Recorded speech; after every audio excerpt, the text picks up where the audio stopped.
First of all,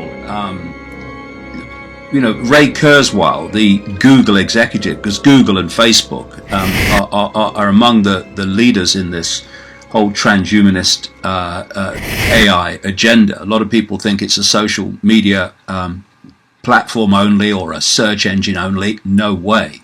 And so Ray Kurzweil's got this 2030 year that he talks about when the human brain will be then connected to AI, and he says that after that, as AI gets more and more impacting upon the human mind, it will do more and more of human thinking until there's no human thinking left. Now, you would say, well, why the hell are they telling us that? Well, they're telling us it because the sales pitch is that will make us superhuman. So therefore, we all ought to be, desperate for that to happen. It's all a massive con trick, and this has been leading somewhere. This distorted awareness that takes many forms. It takes extraterrestrial form, it takes human form, has been guiding humanity along a journey leading to an end, and its end is basically to manipulate humanity to imprison itself. So what's been happening, and I go into this in some detail in the books, is if you gave modern day technology to Stone Age people, it'd be a waste of time. No good giving a Stone Age person a computer. They wouldn't know what it was. I think it was something from the gods or something. They wouldn't understand what it was. So what's been happening is the human intellect has been developed, and the education system and science is massively part of this, to the point where it is clever enough, basically left side of the brain, to build its own technological prison, but not wise enough to connect the dots, which is right brain heart, to see that that's what it's doing. And the idea has been to lead us along this road to the point where the brain, the five sense perceptual level of humanity, is connected to AI through what Kurzweil calls the cloud, and AI then becomes that five sense level of perception. Instead of manipulating perception, which has happened up to this point, AI becomes the perception. And if it becomes the perception, it's not going to be a perception that we are infinite awareness having an experience. So what they've been working towards is this technological entrapment of what you might call five sense perception, so that it is completely disconnected perceptually and in awareness from the greater consciousness of which we're all an expression. This is what it's there for. And we've been taken down this road. I call it the totalitarian tiptoe, step by step by step by step. First, they get they are concentrating this, not totally by any means, but massively concentrating this on the young and children and young people, because they're going to be the adults when this stuff's supposed to be happening in its fully flown nightmare. Of AI control of the human mind and human emotions and human perceptions. So what you have is this concentration on children and the young. And the first thing is to get them addicted to technology, so the technology becomes the master of them. And when you then look at these things like the Icke and Alexa and all these so-called assistants that are connected to the internet, produced by Amazon and all the rest of it, all that is perceptually pulling in and merging human perception with AI. It's merging. The more and more AI is involved in human life, thus human perception. So now people in their homes all over the world are having conversations with a piece of technology as if it's human. This is the merging perceptually that's taking place. Then they moved on, where they're well into this now, to technology that people wear on the body, because the idea is to get in the body. there's your Google Glass and your Apple Watch and your Bluetooth on the ear.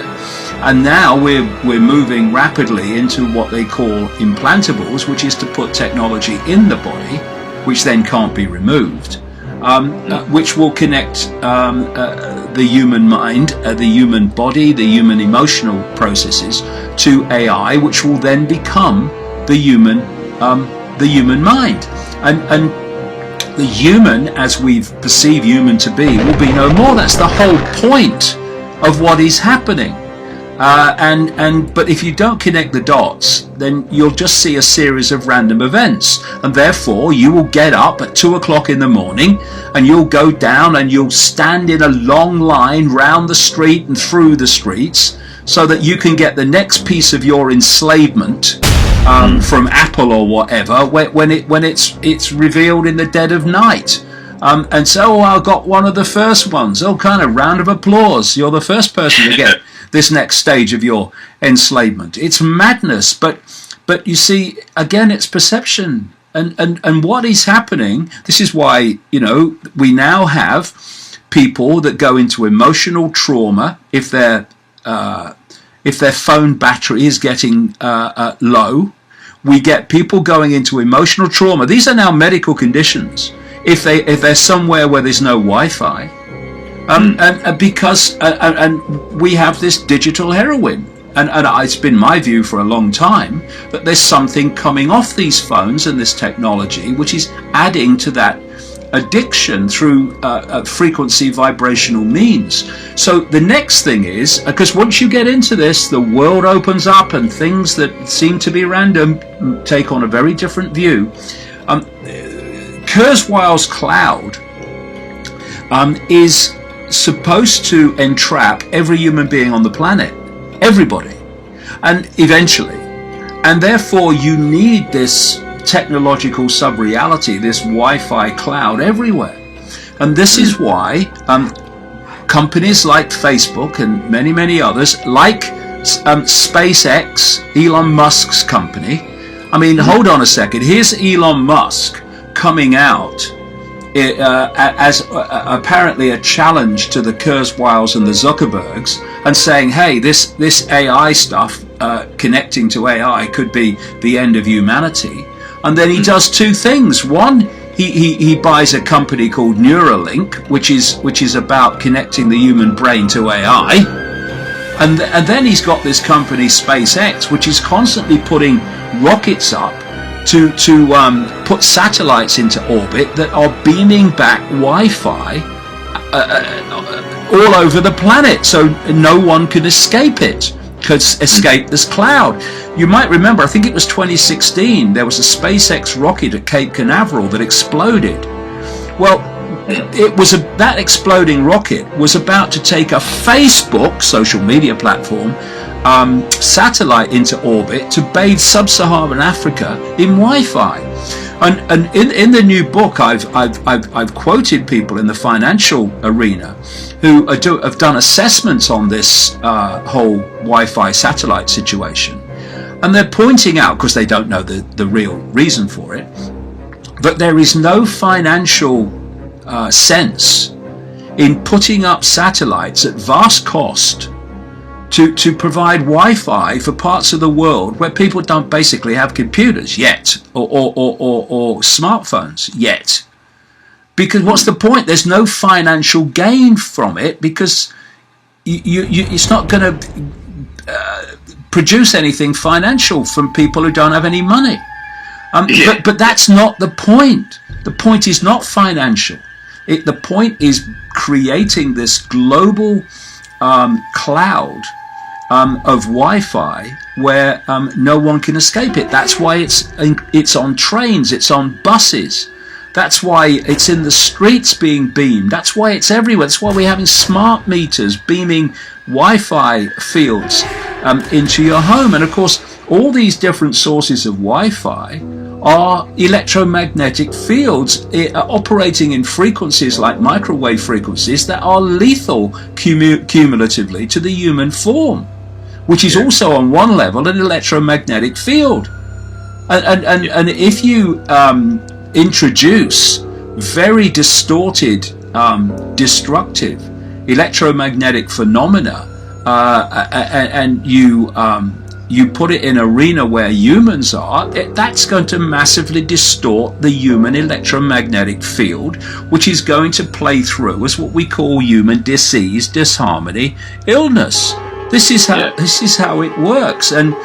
But you see, when you then, if we come back, because in the end everything connects to everything else, if we come back to this program that we started out talking about, where you come out of the womb and you go through a perceptual download all your life, this perceptual download does not include connecting these dots so you see the picture that I'm talking about. It's a download of information designed to stop you connecting dots. And that's what's happening, and that's why schools are a waste of time. They're programming operations. That's why the media is a programming operation, etc., etc. Well, God knows they're just absolutely scrambling to try to reinforce the veil with whatever they've got, because as we know when they know what's coming down the pike, so to speak. And I don't see anything stopping that.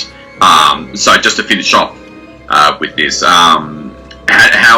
what do you say about how do we fight back, if you will? How do we resist this, overcome this? Yeah, well, I resisting is the wrong thing to do, really, because if you break down the whole way reality works.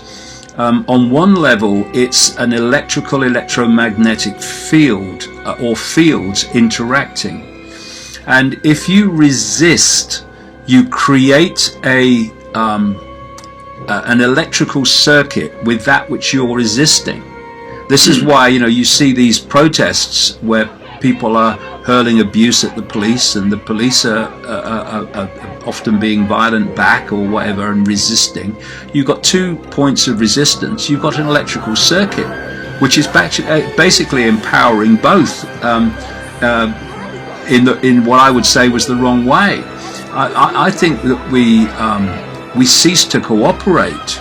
That is not resisting. That is ceasing to cooperate, because we don't need to resist something, for instance, when there's 7.5 billion in the target population and a relative handful in knowledge of what they're doing, who are behind the manipulation. We just have to stop cooperating with it. But this is where divide and rule comes in, because you get the target population to go to war with itself down these fault lines of divide and rule, and then they give a free ride to the few that are controlling the whole thing, because they're too busy fighting each other. This is what divide and rule is all about. That's why there's so much of it. That's why the divide and rule is on sex, the divide and rule is on culture, on race, on all of it, religion. It's all systematic. So I mean, you can look for a solution, or you can remove the cause of the problem. The cause of the problem is that humanity, the vastness of humanity is unconscious in the sense of being unconscious of its true self. So if the problem is that humanity is unconscious, the removing the problem is to become conscious. If the problem is that the target population is being constantly divided and ruled, then removing the problem is putting down the fault lines of division and realize that we're all different points of attention in the same consciousness, and all these labels are just illusions that are there to divide us. If we let them divide us, they can be there to have a different experience if we want. They can be a good thing. They can be a different experience, lovely.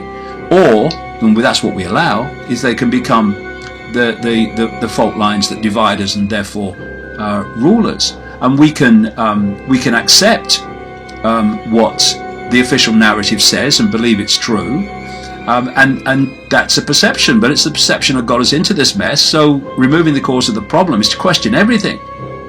RT, the Russian channel, has this motto: question more. No, don't question more. Question everything. And if it stands up, it stands up. But if it doesn't, well, you now know you're being told a lie in whatever area we're talking about. And then there's the realization and the re-self-identity, where we stop thinking in terms of little me and I can't. Because if you self-identify with the labels of phantom self, then all you'll see is limitation. All you'll see is fear. All you'll see is consequences. But if you see yourself in terms of I am infinite awareness having that experience, then the experience loses its power over you, because it's just an experience. It's not who you are. And whatever experience you're having, there'll be another one along in a minute. So don't get too caught up in the one you're having. And the other thing is, of course, is how we respond to something dictates what the next stage is. You know, if I respond to someone and smack them in the mouth, then I'm dictating what the next stage is. Either I'm going to get arrested, or the guy's going to get up and smack me in the mouth. If I act peacefully, I have dictated what the next stage is, which is very different to what would otherwise happen. So we need surely to look at our not just at what is happening, but our response to what is happening, which says everything about us. And instead of reacting in a way that suits the system, which is divide and rule and more conflict and more abuse and more emotional reaction, look at it in a way that infinite awareness would look at it. Look, it's just an experience. And in the way that things work, how you respond to that experience is going to dictate where that experience is going to take you, or whether it's going to continue or whether it's not. So take control of your life by realizing that your perception, which means your actions eventually, is dictating your next experience. So if you want a nice experience, then don't act in a disruptive way, or your next experience won't be nice. We are in control by our reaction to events, which then dictate what the next events are and how they turn out. We've been persuaded that we don't have that power, and that's why most people don't use it and get caught in the perceptions of the system, which becomes the experience dictated by the system through those downloaded perceptions.